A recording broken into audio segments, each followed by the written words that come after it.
Yo, what up, Street Dogs? There, Kim. All right, so some turbo thoughts.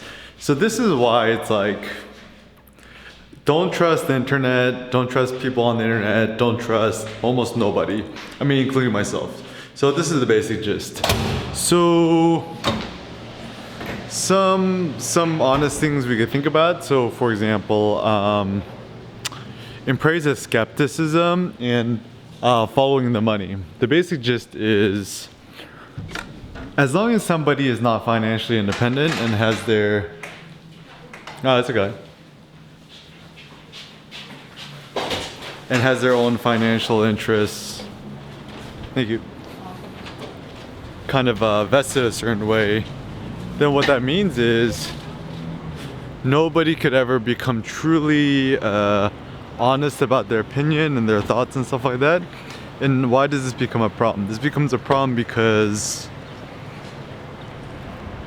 the powers that be that control the media will tend to control our minds, and not like some sort of weird, like, you know, conspiracy theory stuff, but it's just more of like all of the media exerts a strong influence in terms of how we think. And what I'm advocating for is more skepticism towards all news, all social media, all everything. And there's more wisdom to be had in just like talking to real humans in the flesh.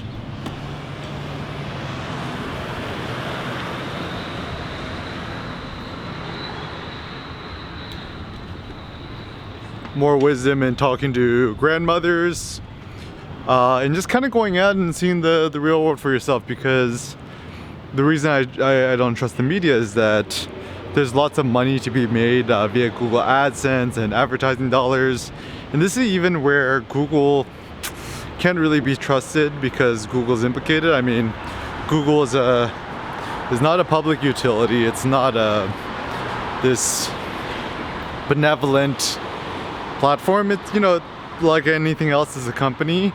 And ever since, you know, Sergey Brin and Larry Page kind of bowed out of Google, it's kind of turning into, you know, Microsoft like 3.0.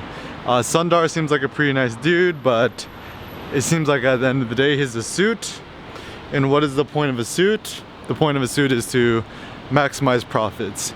And this is even why nowadays I don't like to use Google products that much. And certainly don't use Facebook, and I deleted my Instagram like 3 or 4 years ago too. Is that it's kind of the worst way to let your mind be conditioned by fear. I mean, fear is probably one of the strongest emotions that kind of changes our brain.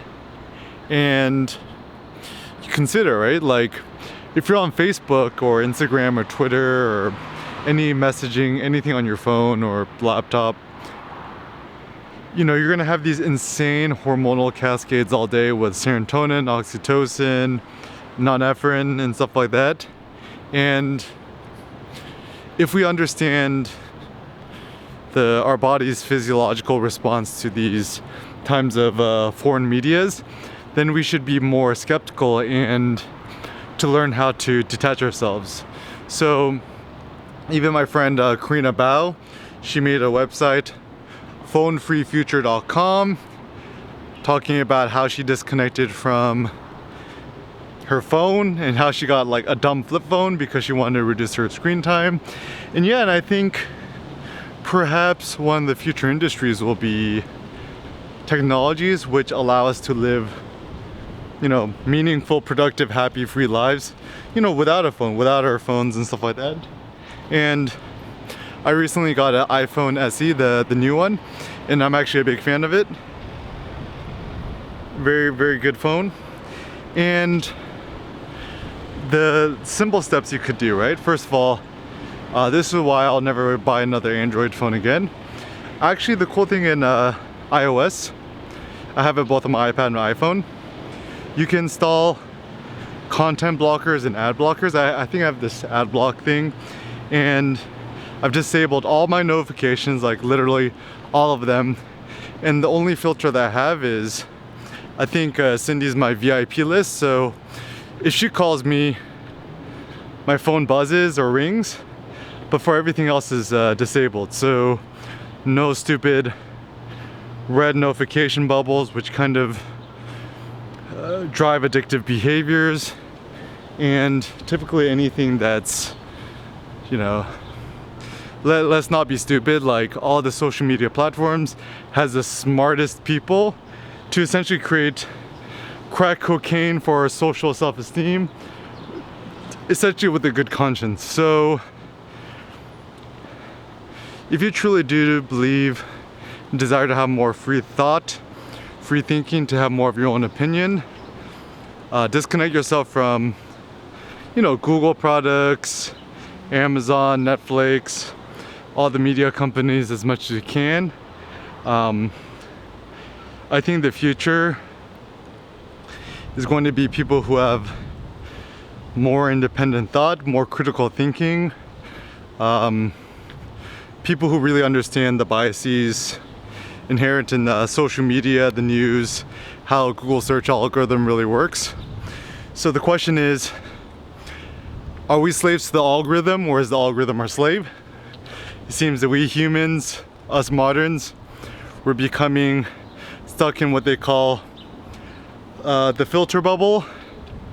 Escape from the filter bubble, escape from all these biases, and listen more to your own opinion rather than consulting the opinion of others.